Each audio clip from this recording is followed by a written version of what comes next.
going on, family? It's Jonathan Duong, and we're going to speak about the journey of how not only was I broke, I was in debt $30,000 to making my first $1 million in the land business, family. I'm going to get deep, I'm going to get vulnerable. I'm going to let y'all know the experience that kind of brought me here, and hopefully it blesses somebody on their journey, right?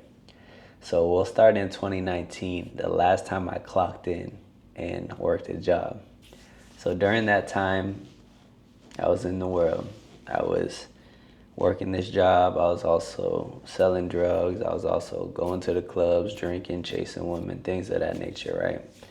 But I did have a good friend that kind of introduced me to the scriptures, the Bible, the truth, right?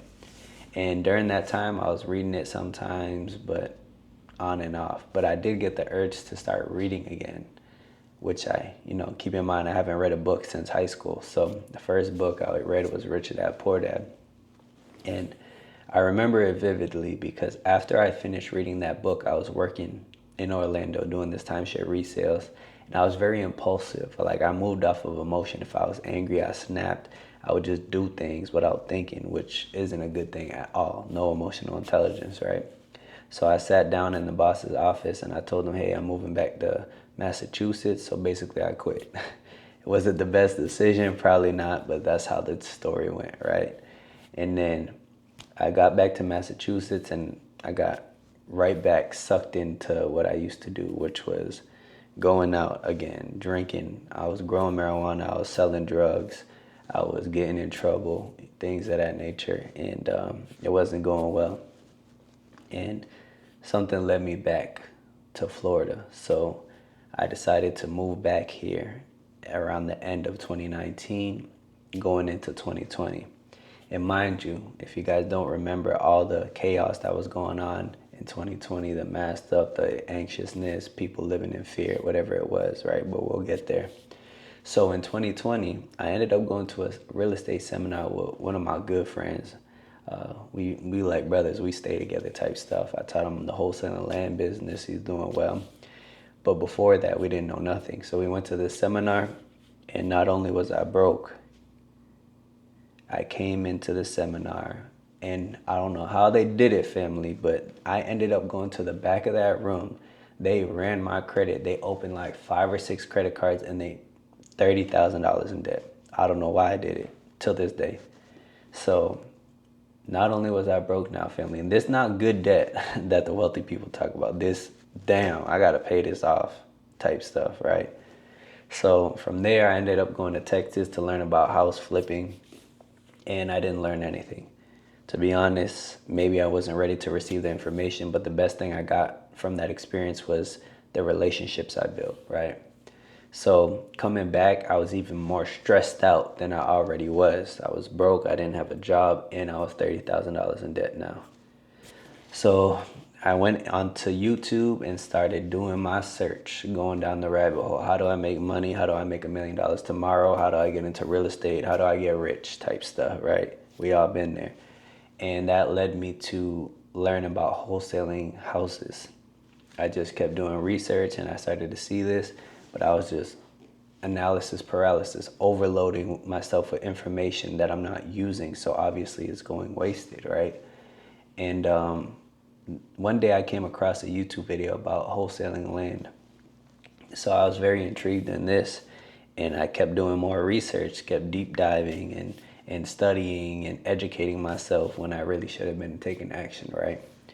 But finally, I borrowed about $1,000 to buy a land flipping course where you can learn how to send out mail. And it took me about 6 to 8 months to actually send my first mailer because I was just stuck into, let me learn more. What about taxes? Do I need an LLC? All these type of questions that we ask ourselves that aren't really important. So moving forward from there, I finally sent my first mailer to Poinciana, Florida, and I came across a seller that wanted to sell 3 lots, right? I didn't know how to find buyers, so I started posting Facebook groups, trying to see what I could put together. And finally, somebody reached out to me, and looking back now, I understand what they were doing, but they said they had a buyer. They really just were pitching it out to, a bunch of buyers, from PropStream or whatever they were doing. And I told them I wanted $1,000 each for each parcel. So they came back to me. They said that they had an interested buyer, but that we had to get the seller lower. So I negotiated with the seller. I got them lower. Still wanted to make my 1,000, and then they said they had a buyer ready to go.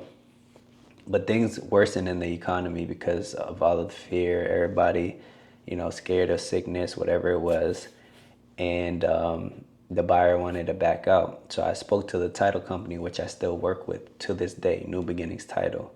And they walked me through and they said, hey, this buyer is actually past their due diligence period. So if they wanted to cancel, they would lose their escrow deposit. So I let the JV partner know that, and they let the buyer know. And the buyer's like, all right, we'll just move forward.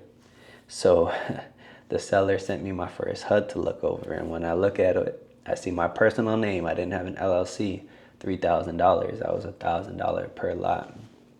And then I see the JV company making over $10,000. They basically made $3,500 for each lot.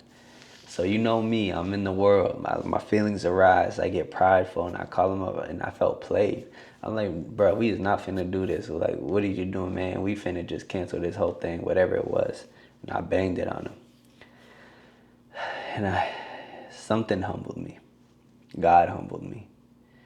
And I was just like, man, what am I doing? Like, there's nothing I want more than to get my first deal closed, to have that proof of concept with my name and a check and just receiving that, right? So it took me everything in me, but I called them and I was like, hey, my fault. I apologize. Let's move forward. Let's get this deal closed. So we were able to do that, and I received my first check for $3,000. Had my name on it, and I was like, proof of concept. All glory to God. And keep in mind, family, it took me 6 to 8 months to even get started. So the whole year of 2020, I only made $3,000. And that's how my real estate journey, wholesaling land, started. And then from there, I got into the cycle that I see most wholesalers get into. They close a deal, they make 5 or 10,000. We're not really used to money, so we start to spend it and buy nice things, and then we end up broke again. Then we got to market, then we got to find another deal. We close a nice deal, we'll go ahead and spend. No financial intelligence, right? Treating this as a hobby instead of a business. So I went through that cycle for probably like a year and a half. But then I started to surround myself with people that actually had a well-oiled machine. They had KPIs. They knew their marketing expenses. They had the consistent deal flow, and they were treating it as a real business. So understanding that, it took me a little while longer, but like after 2 years, I finally hired a VA. I finally started to put a team together and keep track of these numbers that were so important to the success of any business. So once I made that change, I had my first $100,000 year wholesaling land. And that was like my second milestone that I wanted to hit. And then as time passed, I had my first $100,000 month. And then all glory to God, I had my first $1 million year, right? So it wasn't until I made that shift that this is not a hobby. This is something that you actually have to take serious and understand. You have to build your financial intelligence, your emotional intelligence. And then, of course, first and foremost, you have to have a solid foundation, which is God, which is faith, right? So as I started to mature in the spirit, I used to do these things where, going out, blowing money, trying to buy the nicest designer, trying to impress people that did not matter. And I changed my mindset to actually surrounding myself with God-fearing people that understand what's important, being at service first, counting others more important than ourselves, and growing. And that whole shift happened, right? To where, okay, now we have a structure. Now we don't just have a hobby. Now we're able to turn this into something that can truly change our lives, our family and friends' lives, right?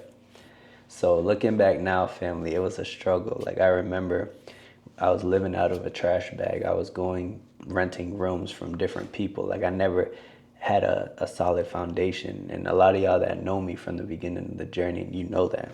I was selling drugs, I was growing marijuana, I was doing all the things that were glorified as we were growing up, all the wrong things, the things that the enemy wants us to be intrigued in. But when I started to read the word, everything kind of switched to me to where I'm like, okay, this is not how your life has to be. You can grow, you can overcome, and you can surround yourself with the right people. So your whole paradigm shifts, right? And one thing I started to realize was there was never a lack of information. Like, if you want to learn how to wholesale land, it's free on YouTube. The information is there. I post it for free on my YouTube channel. It's the mindset, it's the paradigm shift, it's understanding and the belief that you can and you do deserve this, right? And believing in yourself and actually applying the knowledge. Because I went through the analysis paralysis. I went through, overthinking and this isn't for me and I'm not good enough, whatever it might be, right? But at the end of the day, family, looking back now, I didn't understand why I was going through the things that I was going through, the pain, the suffering. But now that I look back, everything makes total sense. God was building me up for where I am now. And it doesn't stop here. Like, I could promise you that you will go through suffering, trials, and tribulations. But the key is to see it as an opportunity for great joy, to see it as an opportunity to build your character, your faith, right? So when these situations keep coming, you just keep enduring. So yeah, family, it's been a journey. And looking back on it now, from being broke to $30,000 in debt to making my first 7 figures to continuing to grow, it's been such a blessing. And I just want to encourage you guys that wherever you are in your journey, you can do it. And I believe in you, right? It's not easy. Wholesaling land is simple, but it's not easy. You have to put in the work. And sometimes, we rinse and repeat. It's just a routine every day. And some might say it gets boring, but it's what's needed to have a successful business, right? So yeah, family, I pray this encourages you, that you remember that you are worthy, and all glory to God. We're here. You're watching this video. His will for our lives isn't over. So confirmation that you can move forward, and just remember, you can do it. So yeah, family, if you need anything, any questions or anything, suggestions, comment below. And I'll catch y'all in the next one, family. Love.